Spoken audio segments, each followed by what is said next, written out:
Então, a Gabi já fez uma apresentação aqui minha breve, mas a minha trajetória foi basicamente trabalhando na academia e em determinado momento eu percebi que eu fiz essa guinada para o setor privado, que eu consegui ver uma fatia do setor onde eu consegui aplicar todas as minhas habilidades que eu tinha desenvolvido na pesquisa, né, na academia. Então, toda a parte de trabalhar com ciência de dados, aplicação das bases ecológicas, uso de imagens de sensoriamento, juntar tudo isso, escrita de papers, juntar tudo isso e aplicar isso, por exemplo, para o setor privado, no entanto, mais voltado para soluções baseadas na natureza.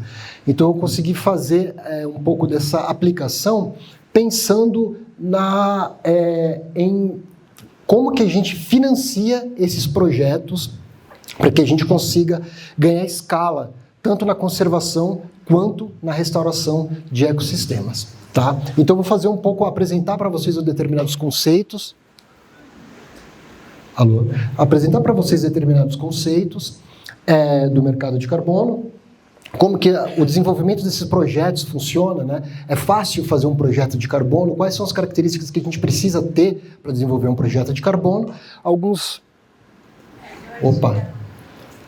exemplos que a gente tem de projetos no Brasil e algumas características assim que pode, de repente, quem tem interesse, por exemplo, de pensar qual que é o kit básico que eu preciso ter, assim, como que eu posso me encaixar para entrar nesse tipo de atividade, né? E como que a academia também pode contribuir. Como que a academia pode contribuir para isso? Bom, primeiramente, atualmente eu trabalho numa empresa chamada Earthshot Labs, e a ideia da Earthshot é basicamente acelerar o desenvolvimento de projetos de carbono no globo. Então, a ideia da empresa é principalmente desenvolver e estimular o financiamento de soluções baseadas na natureza para projetos de carbono. Então, a gente trabalha com desenvolvimento de tecnologia, plataformas que fazem todo esse trabalho que às vezes demora de horas a dias para conseguir fazer projeções para determinadas horas, a gente consegue automatizar, oferecendo isso numa plataforma, usando então tecnologia, mas baseada em ciência. Então, a gente usa todos os conhecimentos científicos para o desenvolvimento de modelos, dados que a gente consegue pegar de publicações, então que estão abertos e disponíveis, e a gente treina modelos para fazer essas projeções. E a gente tem atuado em mais de 50 projetos em 25 diferentes países e focando principalmente, né, em conservação, que são os projetos que a gente comumente chama de REDD, os projetos de restauração ecológica, né, que tem a sigla conhecida pela ARR dentro dos projetos do mercado de carbono, que são aflorestamento, reflorestamento e revegetação, integrando também, obviamente, potenciais sistemas agroflorestais a essa restauração e também trabalhando com manejo melhorado florestal, né, IFM. E aí, assim, vou começar explicando o que é o mercado de carbono. Então, basicamente, a gente está pensando que a gente está cobrando uma taxa por poluição. Então, as empresas responsáveis pelo o aumento devido às suas atividades, o aumento de emissões de gases do efeito estufa para a atmosfera, elas simplesmente podem chegar num limite onde elas falam, até esse momento eu não posso emitir mais a partir desse determinado cap. Ou eu voluntariamente posso achar que as minhas atividades sim têm um impacto e eu quero, de certa forma, compensar isso. Eu faço um inventário de gases de efeito estufa das minhas atividades e depois penso em formas de reduzir ou compensar esse balanço, provavelmente negativo, porque ele vai emitir muito mais, não vai ser zero. Então, como é que ele vai compensar para ficar abaixo do limite de emissões? E aí, a gente pensa que essa variação em relação a essa redução ou sequestro de carbono, a gente pode negociar isso como sendo os créditos de carbono. Então, a gente tem basicamente dois tipos de mercado. A gente tem o mercado regulado e o mercado voluntário. Basicamente, o mercado regulado é o mercado que ele vai ser determinado em lei. Então, a gente pode ser ele em diferentes jurisdições. A gente pode ter o mercado regulado estadual, ou o mercado no nível do país, ou até em blocos, né, do bloco econômico, por exemplo, pensando em União Europeia. A gente tem mercado regulado, por exemplo, na Califórnia, e a gente também tem mercado regulado de carbono na Colômbia. E agora, recentemente também, o Brasil aprovou uma lei para começar o mercado regulado no Brasil, agora no final do ano passado. Então, o Brasil agora está iniciando a partir de regulação do seu mercado de carbono.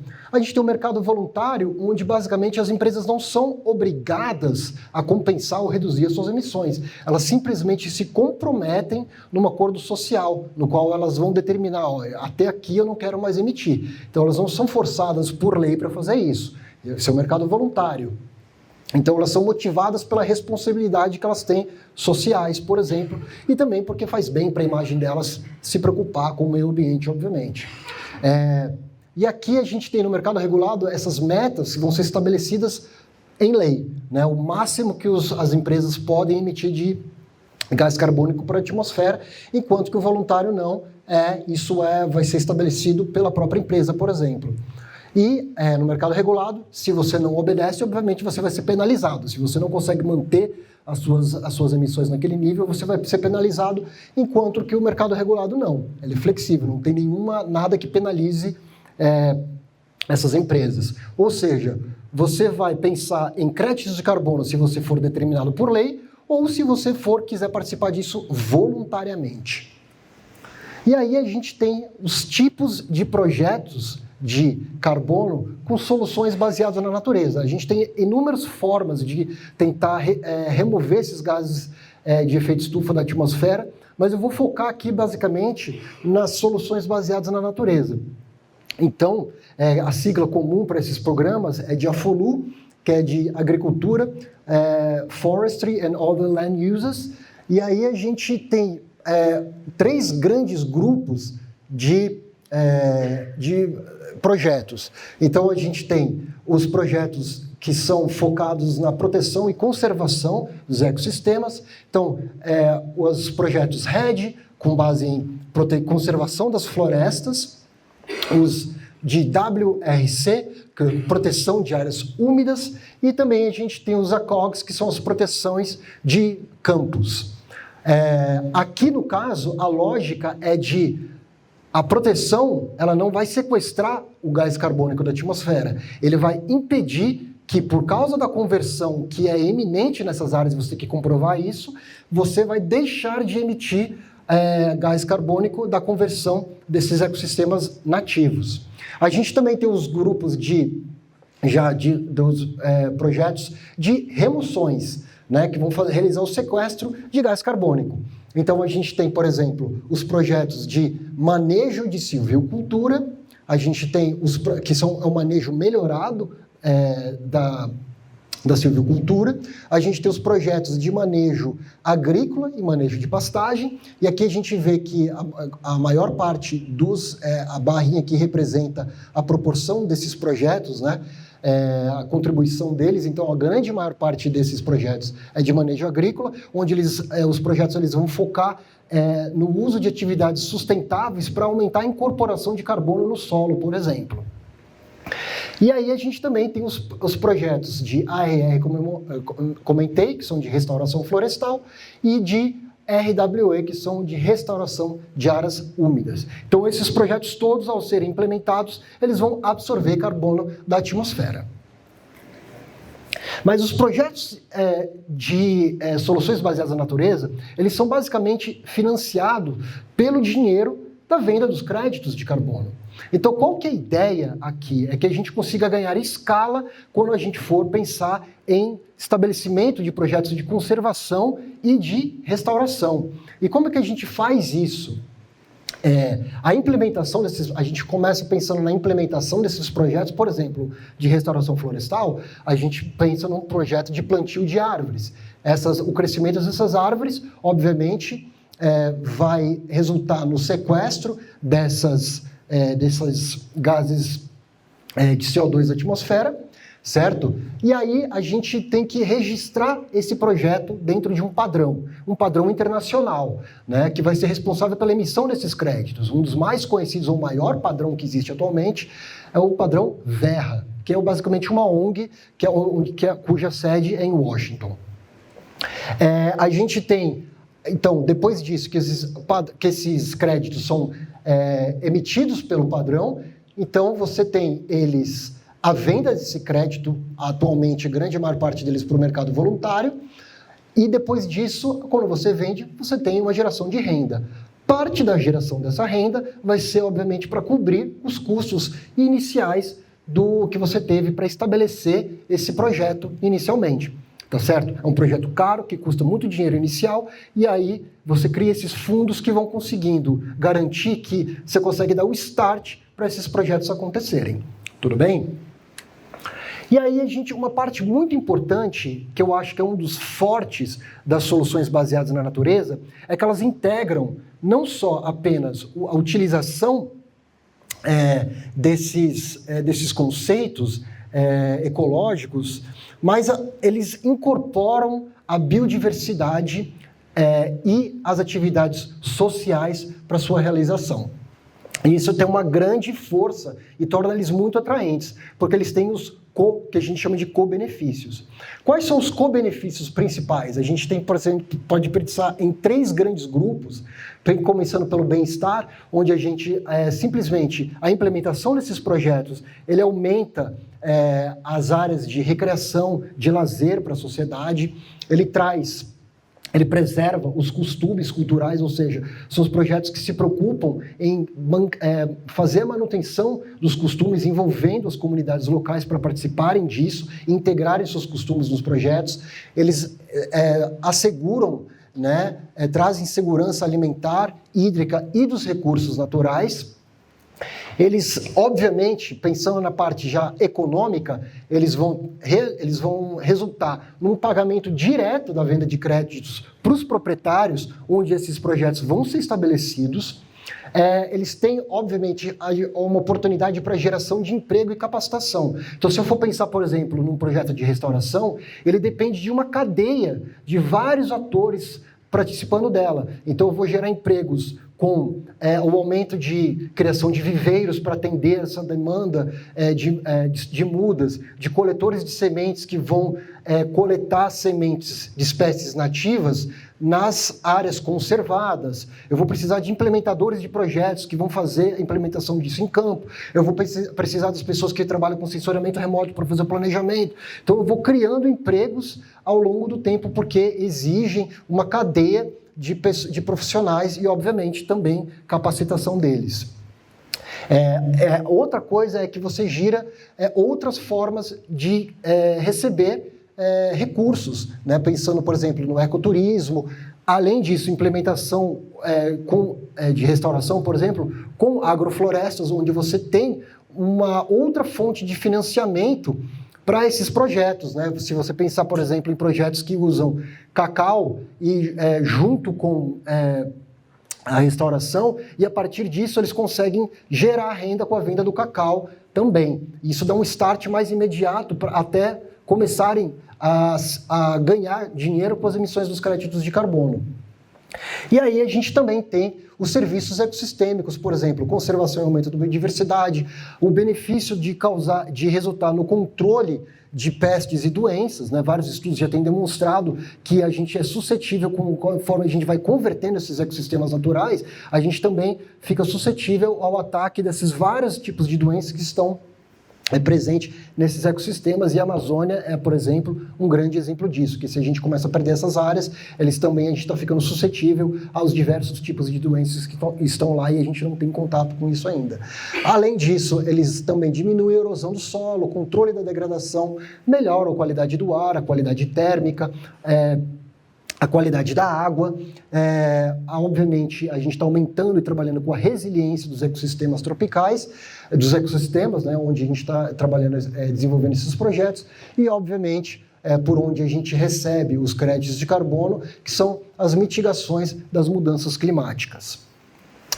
E por que a gente tem que pensar que a certificação desses projetos é importante? É o como que a gente garante a transparência, a qualidade de um crédito de carbono. Então, o que a gente tem que fazer? A gente trabalha com esses padrões, e são padrões internacionais que eles são reconhecidos como estabelecendo as regras do jogo aqui para a gente conseguir fazer a emissão de carbono.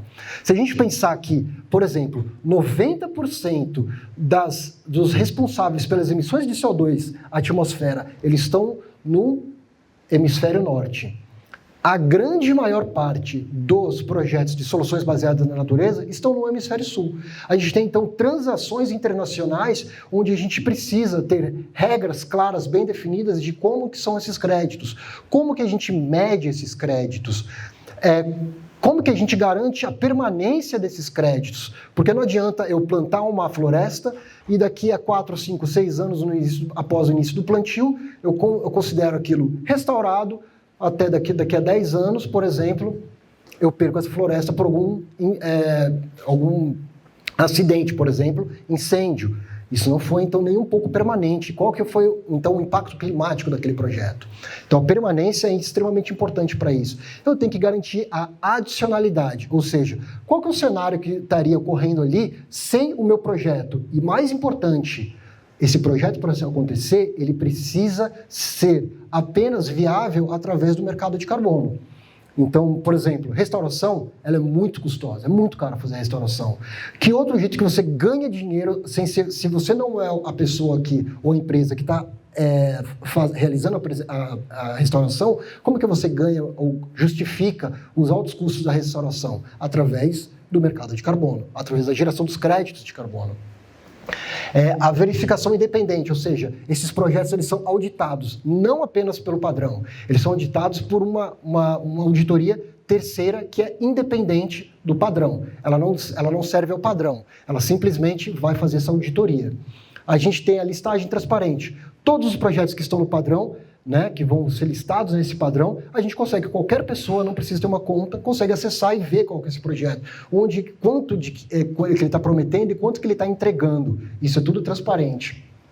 A gente precisa ter uma numeração exclusiva. A gente tem que garantir que esses créditos que estão sendo produzidos naquela região, eu consigo rastrear ele. Então ele tem um número, um identificador único, que se eu olhar no padrão, eu vejo, ele é dessa área referente a determinado ano.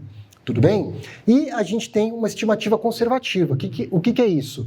Eu não posso simplesmente, se eu for livre para fazer a estimativa de carbono para a minha área, eu sempre vou querer usar as premissas menos conservativas. Eu quero estimar ela, ou preferencialmente, superestimar isso para que eu garanta mais créditos para mim. O padrão ele segura isso. Ele determina que todas as estimativas elas precisam seguir conceitos conservativos de estimativa. Então, para a gente pensar num desenho de um projeto de carbono, primeiramente, eu tenho que pensar em projetos que atendem um problema que eu quero endereçar e pensando em como que ele vai sequestrar carbono. Então, por exemplo, eu vejo que eu tenho um desafio que é lidar com o desmatamento em uma determinada região, ou eu tenho um desafio de manutenção da segurança alimentar, ou uma área que está totalmente degradada. Como que eu atendo especificamente esse problema? Como que eu vou endereçar isso pensando em como eu gero crédito de carbono para isso? Então, para desmatamento, uma das coisas é aumentar a proteção da área, aumentando, por exemplo, o patrulhamento na região. Isso é uma das atividades que o projeto tem que financiar para garantir que essa área não vai continuar sendo desmatada. Segurança alimentar, eu posso pensar num sistema agroflorestal associado a outras espécies que vão capturar carbono e vão emitir, e aí eu consigo emitir créditos a partir disso. Ou degradação, eu simplesmente realizo a restauração daquela área, devolvendo o ecossistema nativo daquela região e conseguindo gerar créditos de carbono com isso.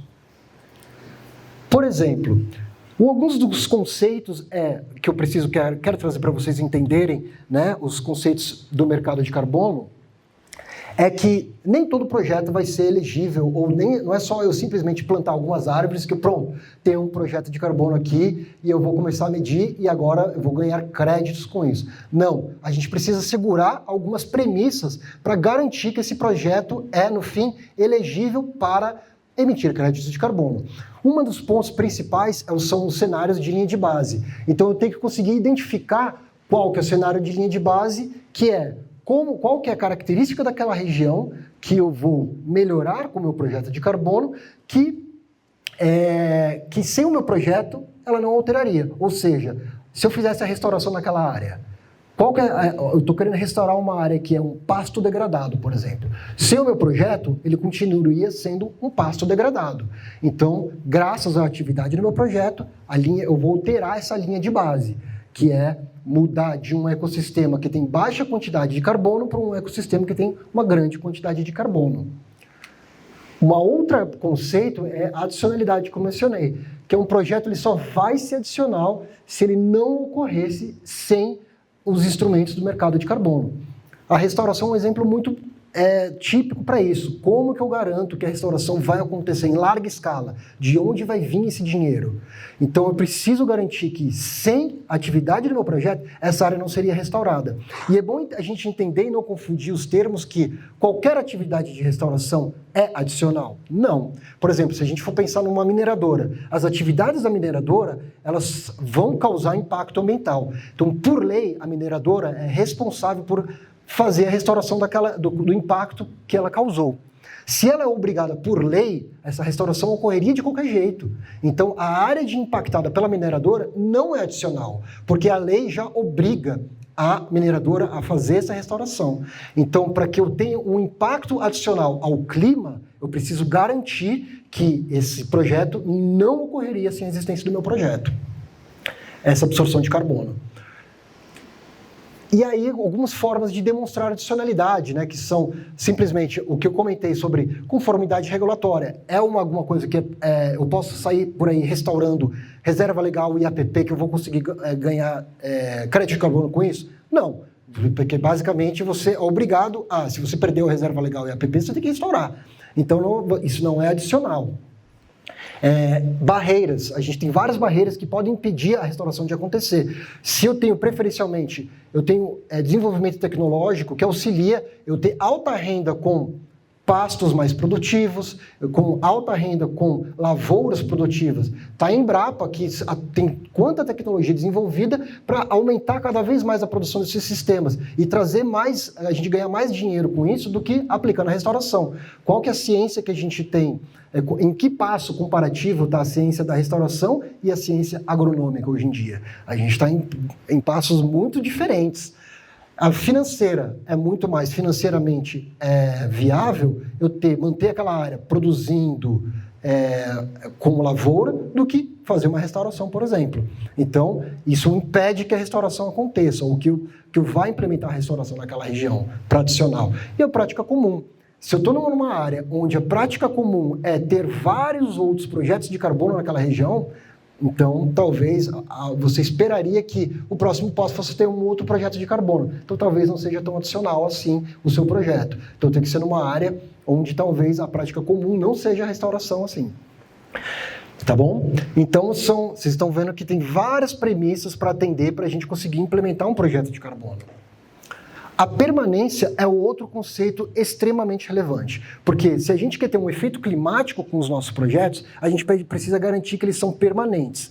E uma forma de garantir isso é que todo um percentual de geração dos créditos de todos esses projetos, ele vai ser depositado numa conta de reserva que a gente chama de buffer. E aí, toda vez que gera um crédito, um percentual é retirado. De quanto que é esse percentual? Uma das coisas é o risco que o projeto tem. Quanto for maior o risco do projeto, maior o depósito que eu tenho que fazer. É como se fosse o pagamento de um seguro.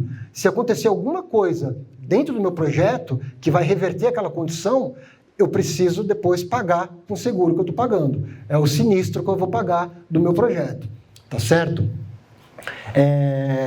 E aí a gente tem diferentes categorias de risco. Por exemplo, a gente tem riscos naturais. Determinadas regiões, por exemplo, se a gente fizer um projeto na Amazônia, o risco de incêndio vai ser maior do que, por exemplo, na Mata Atlântica, onde a prática, o uso do fogo já não é tão mais comum quanto na Amazônia, que você tem simplesmente o corte, o uso do corte e o uso do fogo na região. Então, essas regiões são mais suscetíveis a incêndios, pragas e doenças. A gente tem riscos externos. A posse de terra pode, se não for bem definido a documentação daquela terra, eu posso eventualmente ter um conflito com aquilo. Isso pode colocar em risco meu projeto de carbono. Então eu tenho que saber ter toda a documentação da propriedade muito bem organizada, ter toda a cadeia dominial para saber, até aqui eu sei remeter a 50 anos antes a quem pertencia essa terra, eu sei reconhecer os donos dessa terra. E isso é um conceito muito importante. O risco interno, simplesmente, é a gestão dos projetos. Então, eu tenho que ter experiência no desenvolvimento de projetos de carbono para garantir que esse projeto vai ser entregue. Se eu não tenho experiência, o risco desse projeto dar errado é muito maior. Então, eu vou aumentar a taxa de risco.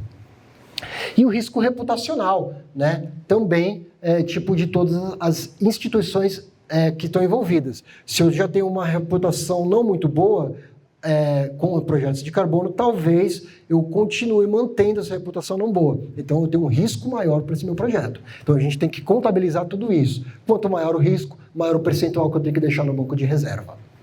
Então, se tem um risco de fogo, onde estão os aceiros que eu estou fazendo na região para isolar, para não permitir que o fogo chegue no meu projeto? Eu estou usando número de espécies nativas? Qual que é a quantidade de espécies nativas que eu estou usando? Eu estou incorporando espécies, por exemplo, invasoras no meu plantio? Isso tem um impacto. Espécies exóticas, quanto tempo elas ficam no sistema? Isso traz um risco para a qualidade do seu projeto. Engajamento completo com as partes interessadas. Eu tenho que envolver a comunidade que está no entorno para garantir que não vai ter um conflito de acesso daquela terra, porque muitas vezes a comunidade acessa aquela área do projeto de carbono. Então eu tenho que fazer um trabalho muito bom comunitário de engajamento com eles para garantir essa continuidade do projeto e diminuir o risco de qualquer conflito. Treinamento e capacitação das pessoas, para isso diminuir que a probabilidade de elas não entregarem um projeto, por exemplo, e trabalho com, o reputacional, eu vou trabalhar com desenvolvedores que são experientes na área, isso aumenta a minha chance de entregar um projeto bom. E a gente tem um conceito de vazamento também, que é o leakage. E aqui, basicamente, imagine vocês que eu vou começar um projeto de restauração florestal numa área que tinha produção. Se eu estou começando a restaurar essa área, eu vou deslocar essa produção que acontecia nessa área. Para onde está sendo deslocada essa produção? Essa produção, se ela for deslocada para uma área que não tem capacidade de suporte para receber esse gado deslocado, eu provavelmente vou incorrer num desmatamento. Se eu estou incorrendo num desmatamento, o meu projeto foi responsável por desmatar numa outra área. Isso é vazamento. Tudo que estava nessa área foi deslocado para uma outra.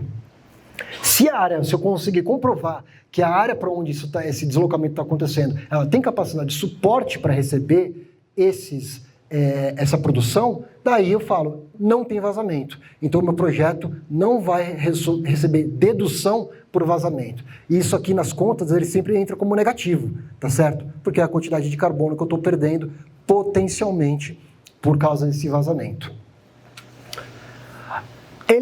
Área elegível de um projeto.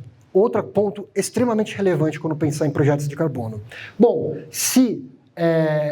pensando em projetos de restauração, um critério que eu tenho que garantir é que essa área por exemplo, um pasto consolidado há pelo menos 10 anos. Por quê? Eu não quero incentivar que pessoas façam, estão pagando bem aí para projetos de carbono, então eu vou derrubar minha floresta, falo que não tinha nada aqui, e simplesmente começa uma restauração e começa a ganhar dinheiro com essa floresta do dia para a noite. Não, a gente não quer esse tipo de atividade. A gente tem que comprovar que aquela lá é uma área degradada, consolidada há pelo menos 10 anos. A gente tem que garantir que a gente não está convertendo, por exemplo, uma área nativa do que muitas pessoas reconhecem aquilo. Essa área aqui é um pasto, né? Na verdade, é um campo, é uma área de campo nativa e eu estou convertendo aquilo em uma floresta. Eu não posso converter isso para ganhar crédito de carbono, porque eu estou convertendo uma área nativa para isso. E direito de posse de gestão da terra, ou seja, eu tenho que entender que não tem problemas de documentação naquela área onde eu estou trabalhando. Então, não elegíveis são ecossistemas nativos, né? Arbustos, áreas úmidas, campos, e elegíveis vão ser essas áreas que perderam floresta por corte, por incêndio ou conversão para lavoura e pastagem. Tá legal? E os projetos RED, que são os projetos de conservação, onde eu vou deixar de emitir, por estar conservando, eu estou deixando de emitir gás carbônico para a atmosfera, eu tenho os projetos, a floresta ela tem que ser estável por 10 anos antes do início do projeto. Então, se o meu projeto está começando agora em 2025, eu tenho que garantir e mostrar por imagens de sensoriamento remoto que ela já era floresta 10 anos antes. Tudo bem? Para ser elegível. Essa tem que ser uma cobertura contínua, então não adianta eu ter pequenos fragmentinhos aqui para conseguir, eu tenho que mostrar conectividade entre essa área. E, obviamente, aqui, novamente, problemas documentais de direito de posse. Isso é um problema muito delicado, principalmente se a gente for pensar em Amazônia, onde a gente tem problema de grilagem. Como que a gente garante que aquela documentação apresentada pelo proprietário ela é uma documentação original, que eu não vou ter nenhum problema, ele não está grilando aquela região.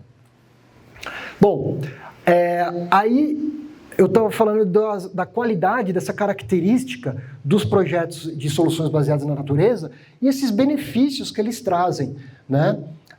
Tanto para a biodiversidade como para as comunidades. No entanto, apesar de eu esperar só benefícios desses projetos, eles podem sim gerar impactos, dependendo do projeto que eu tenho. Então, por exemplo, se eu pensar aqui em salvaguardas das comunidades, eu tenho que garantir que haja um engajamento com essas comunidades, ou seja, eu tenho que garantir que elas querem participar do projeto de carbono. Então, se eu for trabalhar com uma comunidade indígena, eu tenho que ter certeza que todo mundo na comunidade indígena, ou pelo menos a grande maioria, topa participar, sabe o que é um projeto de carbono. Então eu tenho que fazer levantamento com a comunidade, engajar eles, apresentar o que é um projeto de carbono, como funciona, como que eles vão receber esse crédito.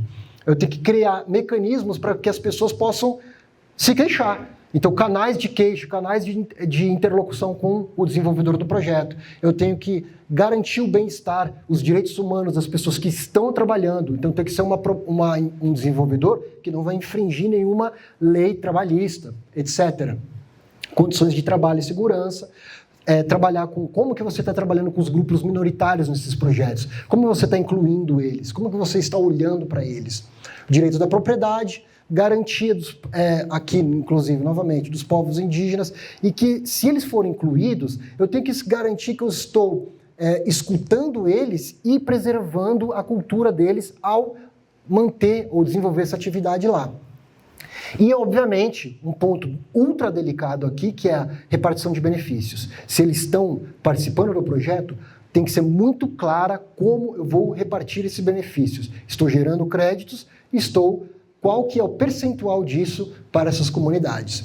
E aqui, em salvaguardas de biodiversidade, eu tenho que garantir que eu não estou causando um impacto no ambiente ao desenvolver essas atividades, eu não estou introduzindo espécies que podem se tornar que são invasoras e vão desbalancear as características ambientais da região.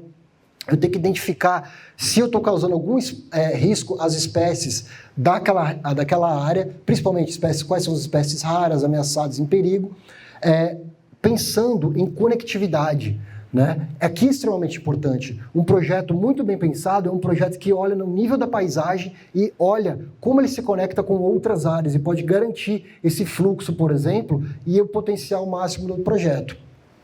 Eu tenho que garantir que eu tenha todas as licenças para o uso da água, por exemplo. Então, isso é um impacto que, se eu estou fazendo uma restauração na época seca, eu preciso de muita água. Tem um rio aqui do lado. Vamos usar toda a água dele para irrigar a nosso plantio. Não, espera lá. Você tem licença para isso? Quanto que você pode tirar? Então, eu garanto isso. E as emissões também, ou seja, uso de fertilizantes tem emissão. Eu tenho que contabilizar isso.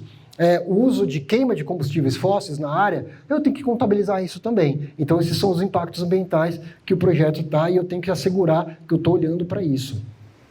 E o ciclo do projeto de carbono, se a gente for pensar, ele tem essas três nos padrões, ele vai pensar, os padrões eles vão disponibilizar as metodologias para os diferentes tipos de projetos, eu vou ter eles registrados nos padrões e eu dependo das auditorias independentes. Então eu começo escrevendo o meu projeto, onde vou colocar todas as características que eu apresentei aqui. Por que aquela área é elegível, qual que é a permanência, qual que é o cenário de linha de base, por que ele é adicional.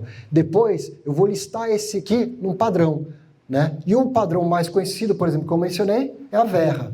Ele vai passar por um processo de validação, ou seja, por uma auditoria, depois ele vai ser registrado. Uma vez registrado, agora sim o seu projeto pode emitir créditos de carbono.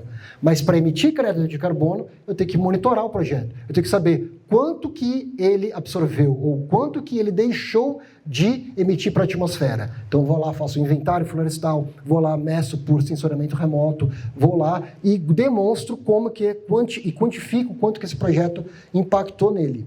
Coloco isso no relatório. Esse relatório vai ser auditado novamente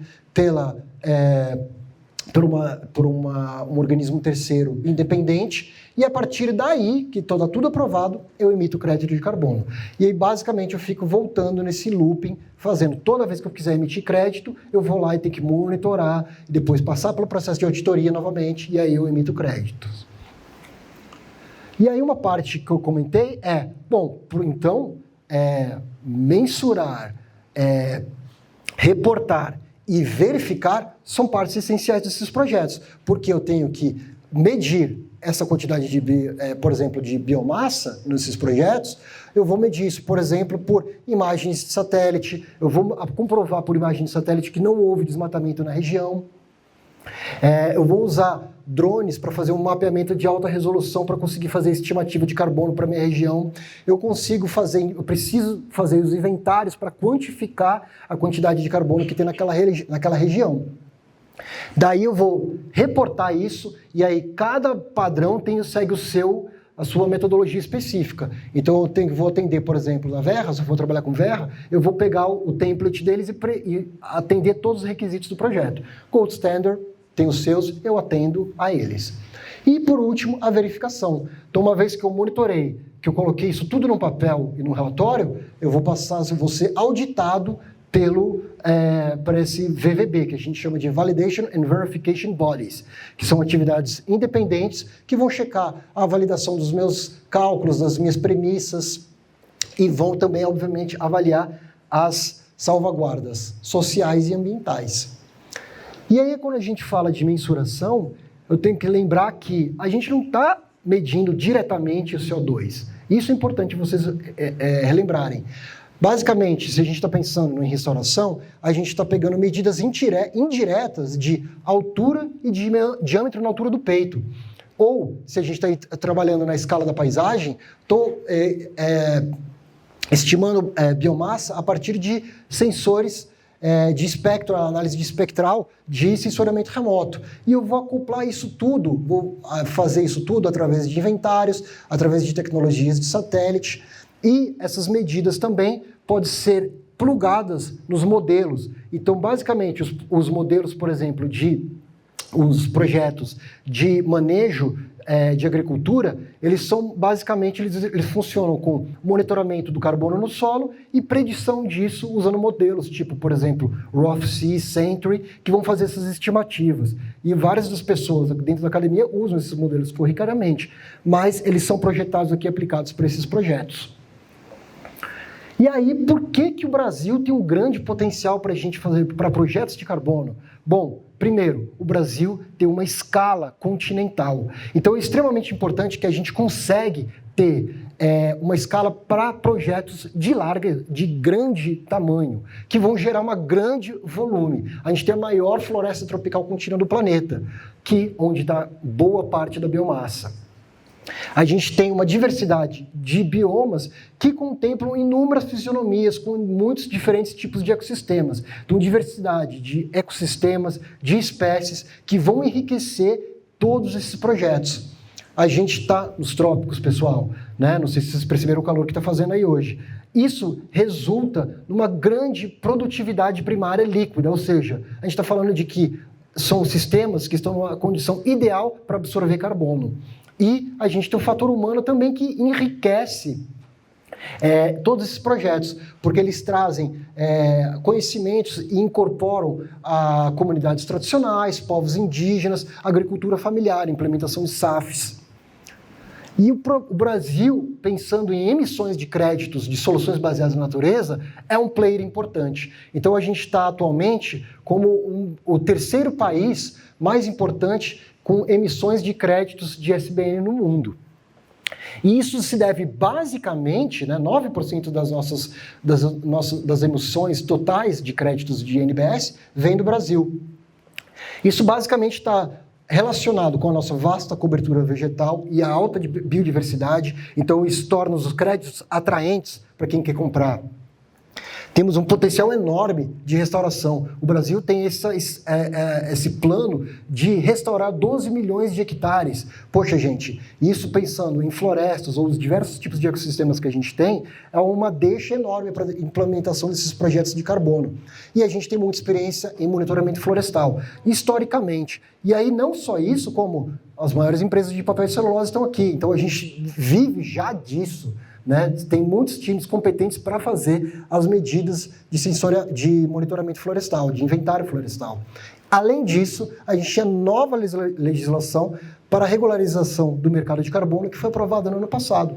Isso já é uma oportunidade para o Brasil. Então, a SBPC, que é o Sistema Brasileiro de Comércio de Emissões de Gases do Efeito Estufa, criado no final de 2024, isso mostrando alinhamento com o Acordo de Paris, que vai determinar que as nações elas precisam, sim, atingir as suas metas de redução de gases do efeito estufa. E o Brasil já está tentando cumprir com essa meta, criando esse mercado regulado de carbono, que vai demandar, por lei, que as empresas atinjam um cap de emissão. A gente tem infraestrutura de dados maravilhosa, a gente tem tecnologia, o INPE, o Instituto Nacional de Pesquisas Espaciais, a gente consegue ter alta resolução de imagens, tanto espacial quanto temporal.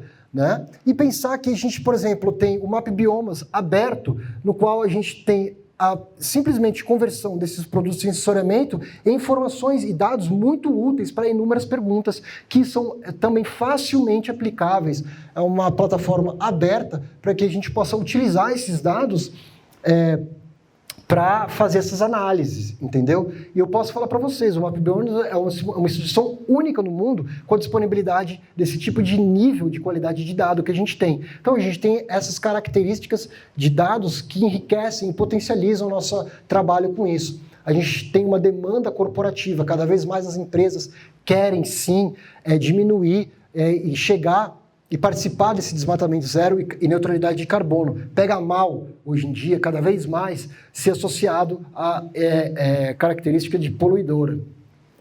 E uma coisa importante é o financiamento misto. Então, a gente tem financiamento vindo das instituições governamentais, a gente tem o capital privado investindo e a gente tem também características, implementação de comunidades filantrópicas atuando nisso. Fundo Amazônia, via BNDES, e financiando esse tipo de restauração, de projeto.